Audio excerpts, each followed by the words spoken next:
So this is going to be the second in our series on the Rambam, on Rabbi Moshe ben Maimon.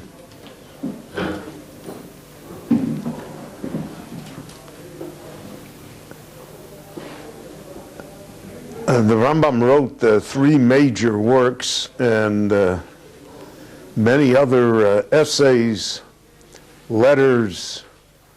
The Rambam was very prolific. And his great fame in the Jewish world came due to his writings. The Rambam also wrote major works on medicine, the medicine of his time, naturally. The Rambam was seen as an expert in pharmacology and drugs, herbs. The Rambam was a believer in pretty much in natural medicine. I don't think that in the 12th and 13th centuries, without the diagnostic tools and without the technology that we have today, that any other type of medicine really was possible. But the Rambam was recognized as being an outstanding expert in it. Rambam was also a believer in preventive medicine. In other words, he prescribed, we even find it in his books of halacha, in the Mishnah Torah, the Rambam prescribes good eating habits, good sleeping habits. The Rambam says you should sleep 8 hours a night. Some people are more machmir, they sleep longer. The Rambam himself, naturally, like all doctors, never took his own advice. And the Rambam is such a strong believer in preventive medicine, and the fact that to a great extent we control what will happen to us, that he goes to extremes. Many times you take a good rational point and you stretch it to its extreme and it becomes a little less rational. But the Rambam confronts the fact that we find in the Chumash Bereshis, we find in the Sefer Bereshit that there were 38 people who lived very long lives. 969 years, 960 years, 800 years, 600 years. So how do we deal with that? So most of the Meforshim say that nature and life itself was far different before the period of the flood, before the Mabul, and therefore everything that happened before the Mabul can't be judged by our standards today. But we still find that people lived a long time. Avraham Avinu lives 175 years, Yitzchak lives 180, Yaakov lives 147, and he complains that he had a short life. Yosef lives 110, Moshe lives 120. How do we somehow deal with that when by the time of Moshe Rabbeinu himself, in his famous psalm in Tehillim, says, Yemei shnoseinu bohem shivim shona. The average lifespan is 70 years. V'im bigvurot shmonim shona, and if a person reaches strength, if he's specially endowed, then it's 80 years. Moshe lives 120, Aaron lives 120. The Rambam's answer, which is very rational, but it's so rational that it becomes irrational, is that these people took care of themselves.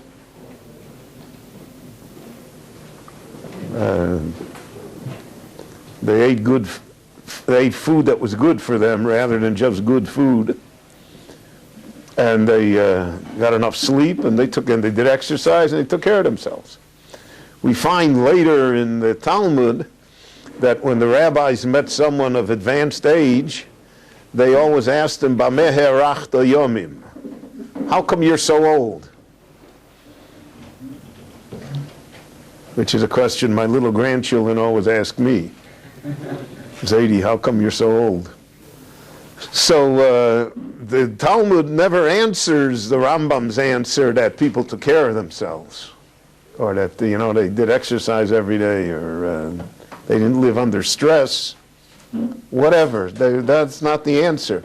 The answer always given is that a person had the merit of good deeds. He had the schar of a mitzvah, or that the Lord kept him or her alive for a certain purpose. And that's why the person outlived, so to speak, the actuarial table. But the Rambam doesn't adopt that. The Rambam adopts rather his idea, as I mentioned, the preventive medicine, of natural medicine, of the fact that people took care of themselves. If you take care of yourselves, you'll be fine. I think in the modern world today, we certainly tend to ascribe a lot to genetics. Statistically, I mean, it's not a rule of all statistics don't apply to any one individual. But statistically, if a person comes from a family that's long lived, has parents that lived to a great age, and he has grandparents that lived to a great age, so then statistically, the person will also probably live to a great age. And unfortunately, the converse is also true. People that come from short-lived families, so then their genes, so to speak, are against them. The Rambam doesn't speak in those terms at all. The Rambam speaks only in terms of health, of diet, of the avoidance of stress. And in his medical works, the Rambam is very, very strong in the use of natural herbs, medicines. He has long treatises on stomach problems, intestinal problems, the use of diuretics. He was aware, for instance, that diuretics will reduce a person's blood pressure and will reduce a person's stress. All sorts of things that, for his time at least, were top-of-the-line medicine. Now, the wonderful thing about medicine is that it changes every 20, 30 years. And what was accepted and held to be valid in one generation, the next generation many times is refuted. I remember when I grew up as a child, thank God my only major experience in a hospital was that they took out my tonsils. Every Jewish child had his tonsils taken out in America in the 1930s and 1940s and even 1950s. It was a rite of passage. The ice cream. It was, then they gave you ice cream to eat, right? You remember that, right? And so everybody had their tonsils. So today they tell you that it's terrible to take out your tonsils because of the fact that it makes you susceptible to all sorts of throat infections and other things. So I can't get my tonsils back. But medicine changes. And therefore, to view the medicine of the Rambam, to view the medicine of Maimonides in the light of CAT scans and MRIs and laser surgery and all of the other technological advances that we have in our time is really not fair because it doesn't give us an assessment. The Rambam was noted as a great diagnostician. Now, today, a great diagnostician really reads a computer. By the time the x-rays and the MRI and the blood tests and everything else come back, so you got a pretty good picture of the person and what problem, if any, there exists. But in a world where none of that existed, and you have to look in the person's eyes, or on his face, or the color of the skin, etc., and determine from that, so then being, at least having a reputation as a great diagnostician, was a very, very important thing, and it was a great compliment to his medical prowess that he was able to do so.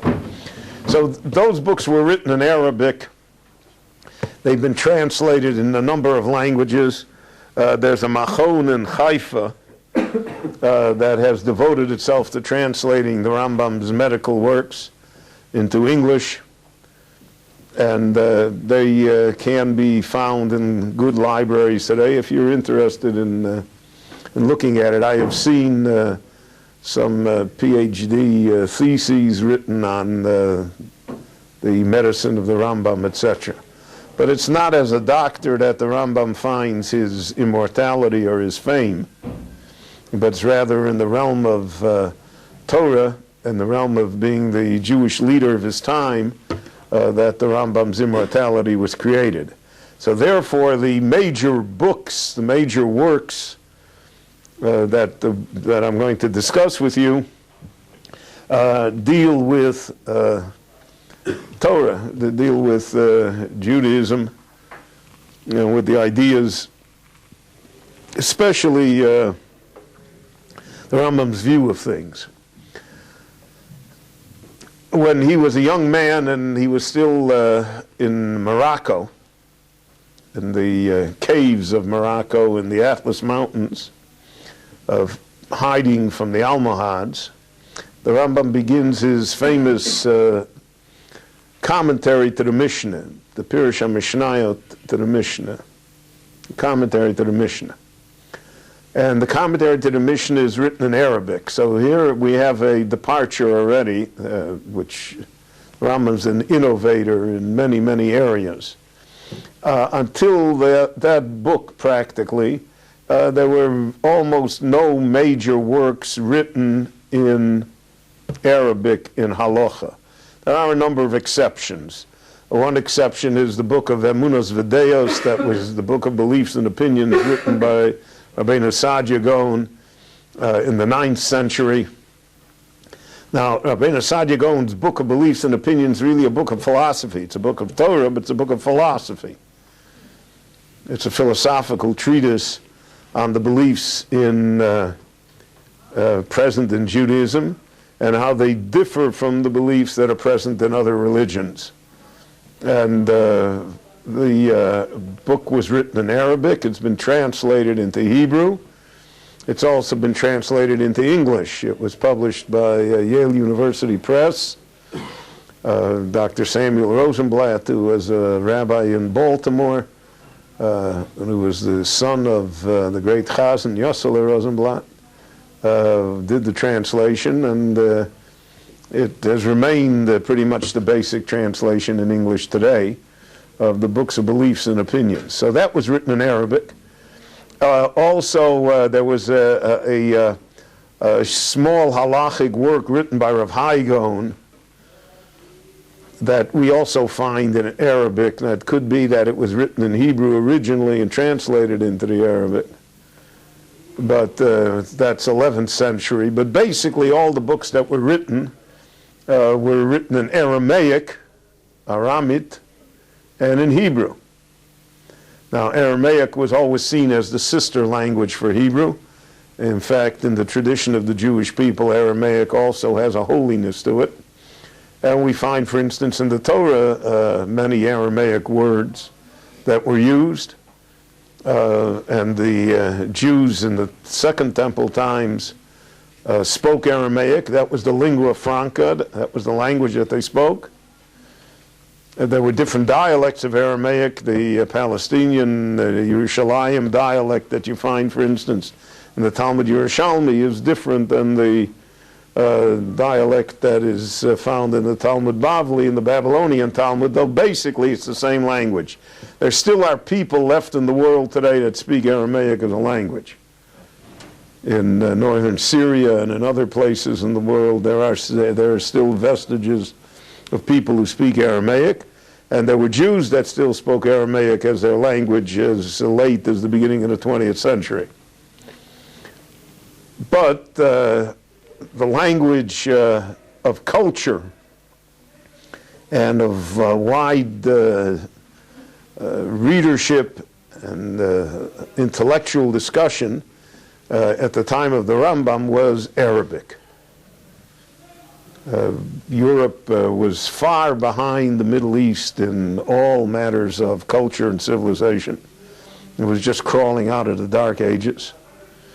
And the Muslim world was at the peak of its intellectual prowess.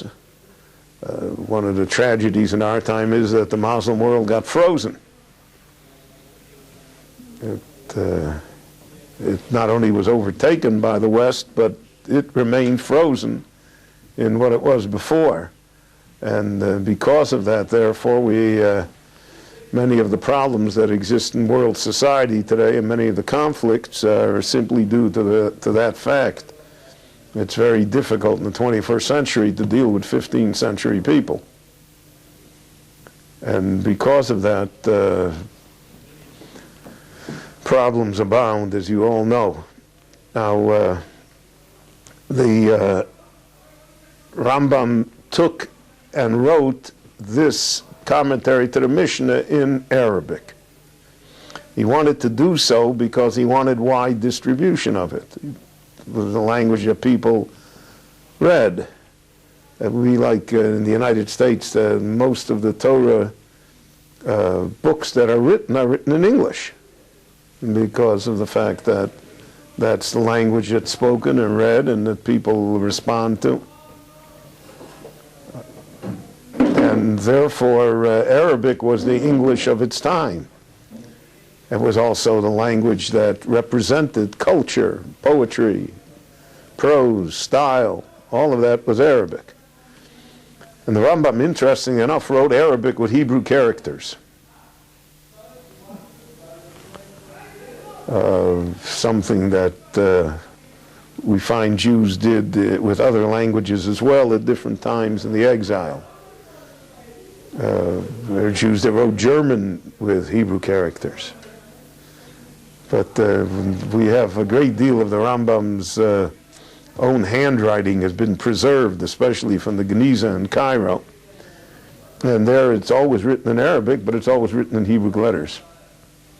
And since Arabic and Hebrew are similar languages in both Semitic, and they're similar in sound, etc., and they have many common words, so then it became acceptable amongst Jews to do that, to write Arabic in Hebrew characters. Now, in order for the book to come to the Ashkenazim, in order for it to come to the European Jews, it could not remain in Arabic. And therefore the Rambam had translators, people who took the Arabic version and translated it into Hebrew. Hebrew sprinkled with Aramaic, became the language of the Torah scholar. The masses didn't know Hebrew very well except for the prayers, but the Torah scholar was always the person that knew Hebrew because the Torah works concentrated on Hebrew. And one of his translators was a Jew by the name of Rabbi Yehuda al-Kharizi. There's a street named for him in Rehavia, in my neighborhood. And he was a linguist and he was a poet, Spanish Jew. And he translated Seder Zroim, the first section of the Rambam's commentary to the Mishnah. He translated it into Hebrew. But the Rambam had official translators who translated his other works, the Moreh Nevuchim, the Guide to the Perplexed, and other letters and things that he wrote, that translated them into Hebrew. And they were the Ibn Tibon family. Now, there was Shmuel and Yehuda, Ibn Tibon, father and son combination. They were Provençal Jews, Jews who lived in Provence. They were great fans of the Rambam. They corresponded with him. The Rambam saw their translations. And to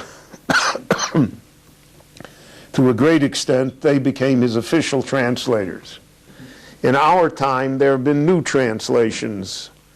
There was a great Jew here in Yerushalayim. His name was Rabbi Yosef Kapach, Kafich, and he translated the Peirush Hamishnayos from the original Arabic into Hebrew.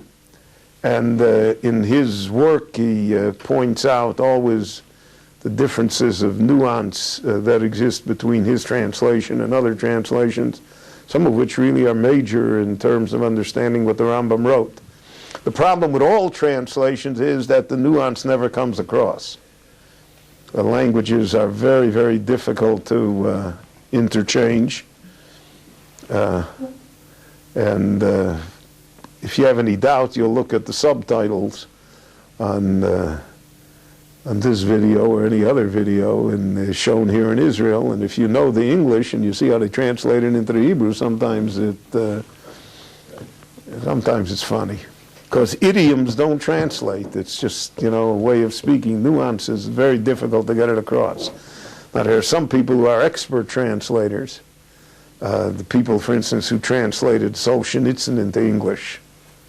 So that's fabulous because you feel the author. Carries through. Even though you don't know Russian, and I'm certain that we miss a lot of it, but nevertheless the whole package somehow comes through because it's not just a word-by-word translation.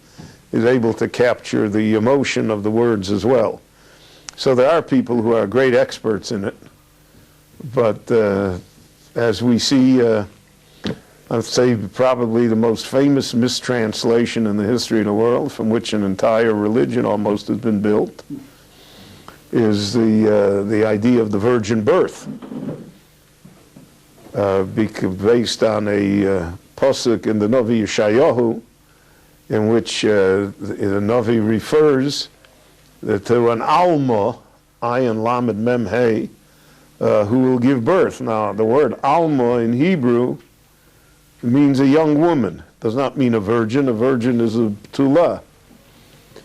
However, when it was translated into the Greek, into the Septuagint, the word that was chosen had also an alternative meaning, a young woman, or it could also mean a woman that's a virgin. And then when that in turn was translated into Latin, it's like playing telephone. So if I start by telling you something, by the time I go around the room, then when they tell it back to me, that's a different story completely. So then it became fixed as being the virgin. And this is a matter that Jews have brought up to the church for 1,500 years. But in the 19th century, the church became more and more enamored of Mary, and added, the ascension to heaven and all sorts of other things. So it became the Roman Catholic Church is pretty much bound to Mary, not only to Jesus. And because of that, therefore, the virgin birth becomes a tenet of faith. It becomes a matter of belief. So to come now and say that it's a mistranslation, hardly likely that will be accepted, A, and B, it could even be that the church would feel insulted. So, but it's out there. It's in all scholarly works. It's been out there for a long time. But that's part of the problem of translation. So when you have something like the Peirush Hamishnayos, which we all know in Torah works, and nuance is very important. You want to explain something, the word that's chosen, the definitive word, how to explain it, carries a great deal of weight. So therefore, the fact that we are working from translation somewhat minimizes the greatness of the book, because of the fact that, so to speak, the author, it's hard to see him behind the translation.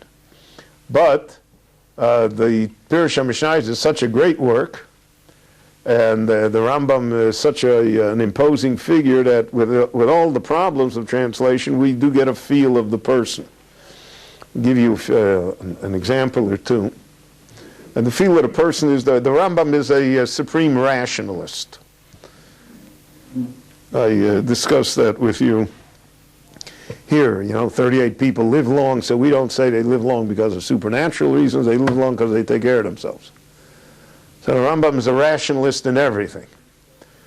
So in the Peirush HaMishnayos is where the 13 principles of faith, which the Rambam enumerated, appears. It appears in the Masechet Sanhedrin, in the last chapter there, and the Rambam has a long discussion of these 13 principles of faith.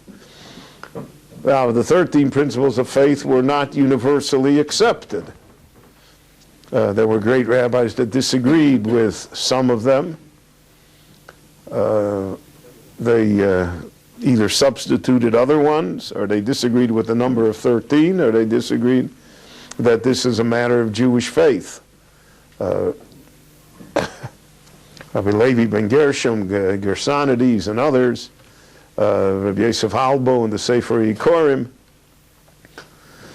were many people who didn't buy into everything that the Rambam wrote. Nevertheless, the defenders of the Rambam were so numerous that it became accepted in the Jewish world that these are the 13 principles of faith.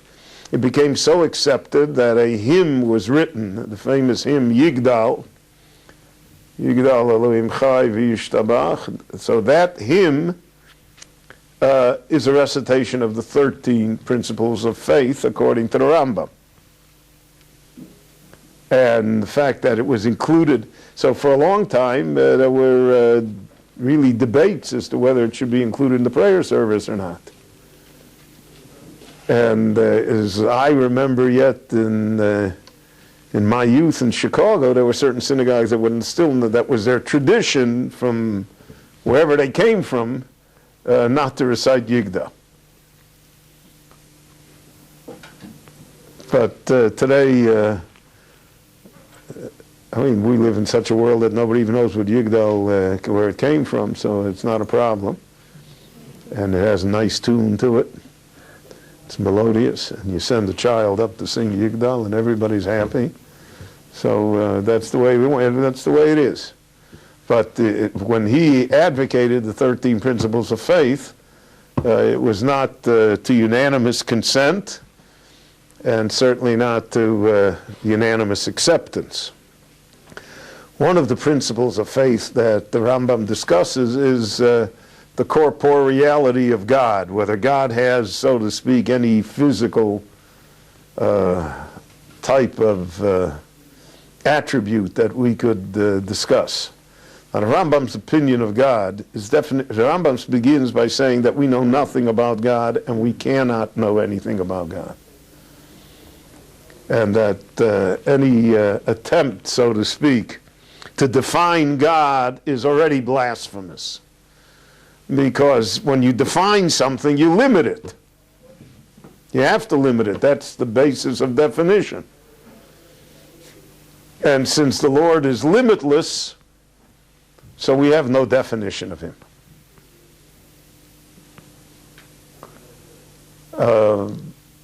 Now, because of that, the Rambam, for instance, says the 13 attributes that we say to God, Hashem, Hashem, Kel Rachum V'Chanun, Erech Apayim, God is merciful, God is patient, God forgives, etc. The Rambam says it doesn't mean that none of those attributes apply to God. The only thing that it means is that God is not merciful. He is not patient.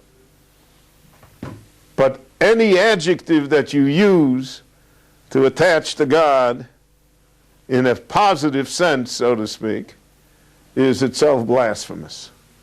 Because if you say God is patient, then you imply that if he wanted to, he could be impatient.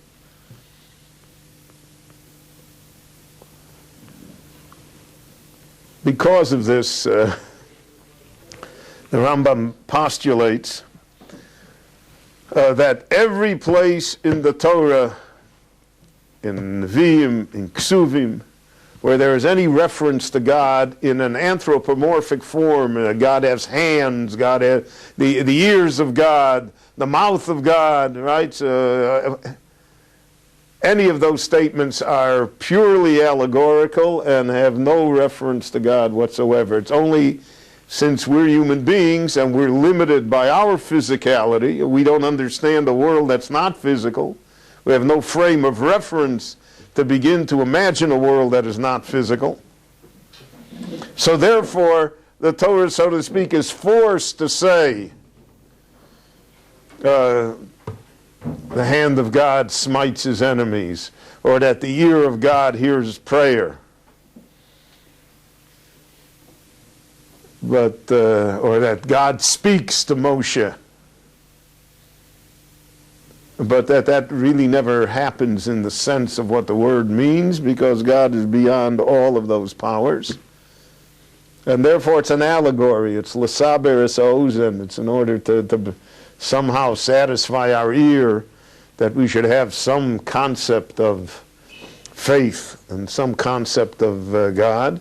So therefore we talk in those terms, but God is not to be described in those terms. Now, in Eastern Europe, for instance, amongst the masses of the Jews, God was somebody in the house. Yeah, they would talk to him, complain to him. And God was, he was a fixture. I mean, you have it in the Fiddler on the Roof, where Tevius talks to God all the time, right? So that I remember growing up, when my youth, there still were a lot of first-generation immigrants to America yet, and that was their attitude towards God. And they would say, God, why do you care if, as Tevius said, what would you care if I would be a millionaire? Why would that bother you? Which is a simplistic arrangement with God, right? Well, you can make a deal with God. So God was there. He was there in your house. Now that had a tremendous positive side to it, because of the fact that people could have faith without being intellectual giants. But that's not what the Rambam had in mind at all. To the Rambam, all of that bordered on blasphemy. And that God was such a, it was such a power, whatever word you want to use, that, that we can't approach it, we can't define it, we can't deal with it. And therefore, God has no form, no body, and everything that's written is allegory. Okay, so when he said that, we find that he repeats that in not only in the commentary to the Mishnah, but he repeats it in the Mishnah Torah as well, in this famous work of Halacha, where he says that believing that God has a form is considered to be certainly a deviation from Jewish faith. So the Ravid, who is his critic and who accompanies him throughout the book, the Ravid says, "Harve gdolim v'tovim imenu," greater and people than he believed that. So how can you say that that you consign people to being blasphemous when they were great and believing Jews, just because they believed that somehow God had some form of corporeality to it? That a great Jewish legend, the Jewish joke is that when the Rambam said everybody that believed like that is, so to speak, a non-believer. That's a fundamental failure, and he's an apokorus. So in heaven, they started throwing everybody out. And then the Ravid came and said, no, the Rambam is wrong. Greater people believe. So then they put them all back in again, right? So that's like nobody's seat in heaven is secure, because we have to see what the halacha here is on earth. But in any event, the Rambam's idea, the Rambam stretched that idea to include the Messianic era also. So we have, for instance, the great verse from the Novi Yeshayahu, Vigor Zevim Kevis, that the wolf will lie down with the lamb. So the Rambam says that's an allegory. It only means that great powers will not abuse their, great countries, powerful nations will not abuse their power and exploit lesser, weaker groups in the world. But the Rambam says basically that if the lamb will lie down with the wolf, you're going to have lamb chops. The world will not change. It cannot be taken literally. And that the lion will be like the cow. That's not going to happen. Those are all allegories, the Rambam says, to the fact that we'll live in a better world, in a world where might is not always right, and where the exploitation of the weak by the strong will no longer occur.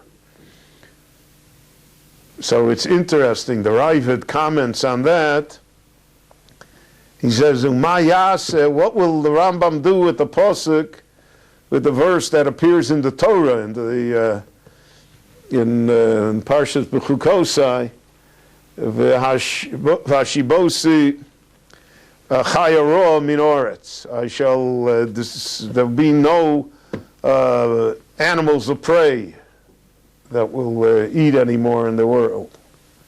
So the Ravid says, what does he do with that pasuk? So everybody asks, what do you mean, what does he do? He'll do the same thing with that pasuk he does with everything else. He'll say it's an allegory. He'll say it's not to be taken literally. Why does the Ravid say that? So apparently the interpretation is that the Ravid agreed with him that if you deal with Navi, if you deal with Nach, with Nevi'im, Ksuvim, there is room to say that what is written there has to be taken allegorically. And therefore, when you say that the lion will become like the cow, or that the wolf will lie down with the lamb, that we can interpret allegorically. But the words in the Torah itself, words that appear in Chumash itself, that the Ravid holds, you can't touch that. You can't say allegory. And the Rambam apparently holds that even there, you can say allegory. So that's a fundamental view, and there's a fault line in the Jewish world today yet regarding how do we view these things. Literalness of stories, of descriptions, of prophecies, how do we view them? And so the Rambam, as you can imagine, this was a matter of discussion and controversy. I'll give you another example, fascinating example, in the 5th parak in Psochin. So the Talmud, the Mishnah tells us that there were 6 things that King Chizkiyahu did out of his own volition, 6 major policy decisions. And the Talmud says 3 of them the rabbis agreed with him, and 3 of them they said he was wrong. For instance, he made a leap year, but he made leap year the month of Nisan twice instead of the month of Adar twice. So the rabbis disagreed with him because of the fact that that's not how you make a leap year. But one of the things that he did, that they did agree with him, was that there was a book called the Sefer HaRefuot, the book of healing, the book of medicine. And he took it and he got rid of it. He was gonez it. The time-honored tradition, he brought up all the copies, and that ended it, right? So you couldn't get any more. There are certain books now that are hot sellers because they've been banned. So I had a call yesterday from America regarding one of those books, that somehow they knew that I had one. And the guy offered me $250 for the book. So I told him if he'll add a 0, I'll think it over. But he got rid of books, right? So he got rid of the Sefer Refuos. He took the book of Refuos and he got rid of it. Wow, what's the Sefer Refuos? So why did he get rid of it? Why did the rabbis agree with him? So Rashi says, fascinating 2 views of the world here, Rashi and the Rambam. Rashi says that the reason he said to get rid of the book was because of the fact if anybody got sick, they looked up the sickness in the book and it said take 2 aspirin, or take Advil, take a penicillin, whatever. They took it and they got well, so nobody ever prayed to God to get better. No one ever enlisted God's aid, and no one ever did tshuva, no one ever repented, no one ever looked over. If a person, God forbid, becomes ill, so then the natural tendency is to look and see, well, what did I do wrong? And that can lead to self-improvement. And here, because the Sefer Refuos existed, so then people never really were troubled by these illnesses, because of the fact they could always look it up in the book and it said what the prescription was, what you did for it, and you'd be cured. So that's it. You know, we see in our time also that certain behavior is dangerous because it leads to disease. But once the disease somehow can be controlled or conquered, so then the behavior is forgotten and people go back to doing it. So that's Rashi's opinion. The Rambam in the Peirush Hamishnayos does not mention Rashi by name. In fact, I have not found anywhere in the works of the Rambam that he mentions Rashi by name. Whether or not he was aware, he certainly was aware of Rashi. And whether he saw all of Rashi's commentaries, I don't know, but I would imagine that by the time of the Rambam, in the late 1100s, it was already 100 years after Rashi's commentaries, it was widespread throughout the Jewish world, so I can't imagine that he didn't see them. But his style of learning and of looking at the Torah was far different than that of the French, German, Ashkenazic school.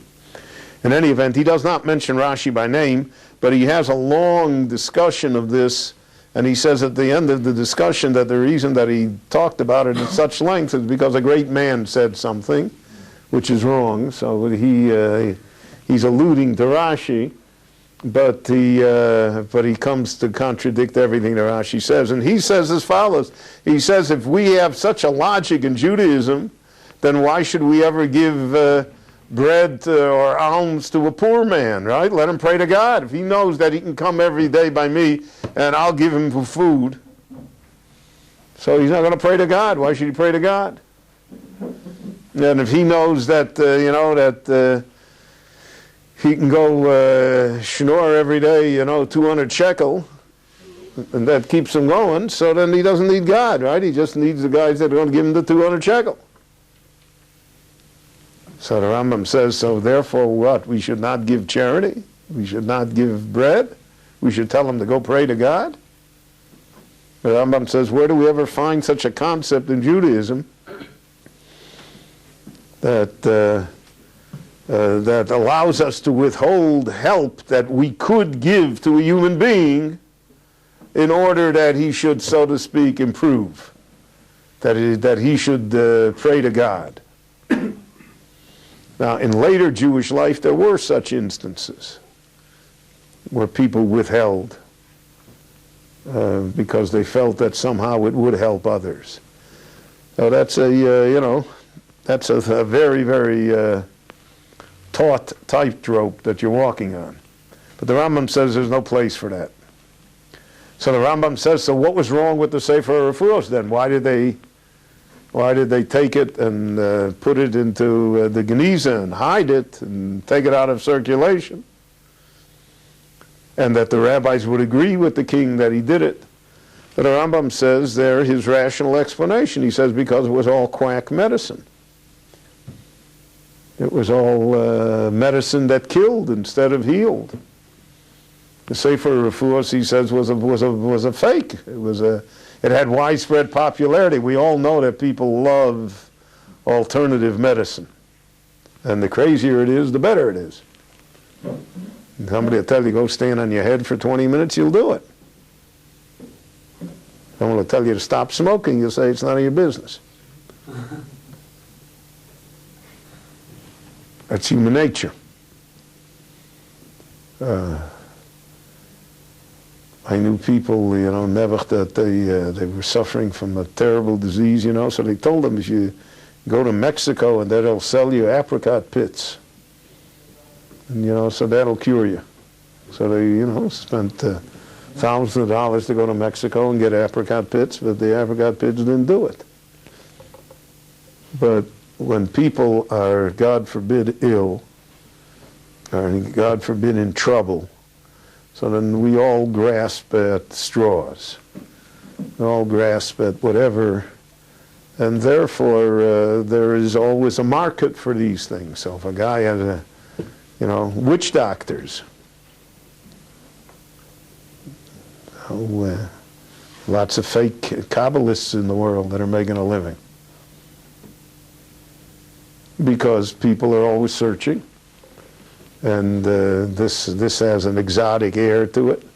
The Rambam says it was all baloney, it was all fake, killed. So therefore, you had to get the book out of circulation because people were believing in it. They were taking those cures, they were taking those herbs, and instead of improving, instead of becoming healthy, it only made them more ill.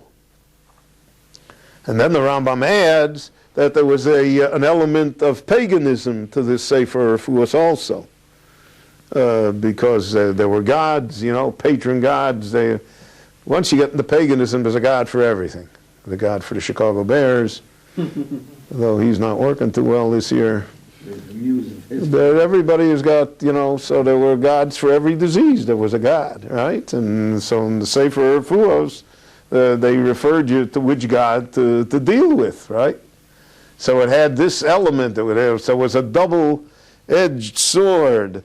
It was on one hand harmful physically because of the fact that it was quack medicine. It was fake. And not only that, but it encouraged paganism amongst the Jewish people because of the fact that you were looking for a patron saint or a god somehow to help cure you in this manner. So the Rambam says that's why they got rid of it.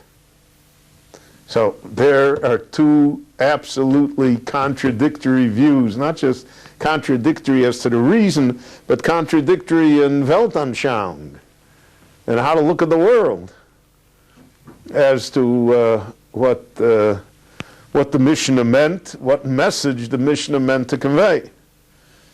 And this is very common in the writings of the Rambam, is that the Rambam had one view which he fundamentally rooted in Torah and said, that's the tradition that I have.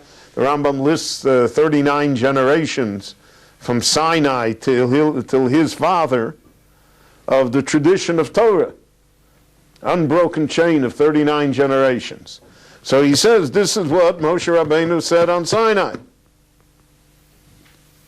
This is his view of the world. Now, much of the Jewish world disagreed with the Rambam's view. And so it became a debate and a controversy.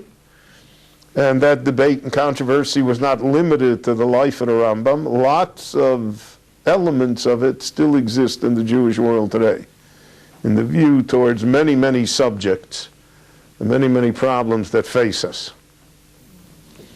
But the Rambam, through the Peirush Hamishnayos, was able to deliver this message, and since, again, it was written in Arabic, so it had wide-scale distribution in the Sephardic world, in the Arabic world, and then when it was translated, it had widespread distribution in the Ashkenazic world as well. The Peirush Hamishnayos, for various reasons, is not a staple of learning in the yeshivot, though it should be. Everyone should take a look at it regarding the subject matter that one is learning in the Talmud, because there the Rambam always cuts to the heart of the matter, and he tells you what the halacha will be, but he also gives you the viewpoint, that he wants to send regarding the matter. If you're interested in Rabbi Kafach's translation of the Peirush HaMishnayos, which I think you should be, it's published by Moshe Rav Kook. It's called Peirush HaMishnayos. It's a 3-volume work, and it really is a tremendous work of scholarship.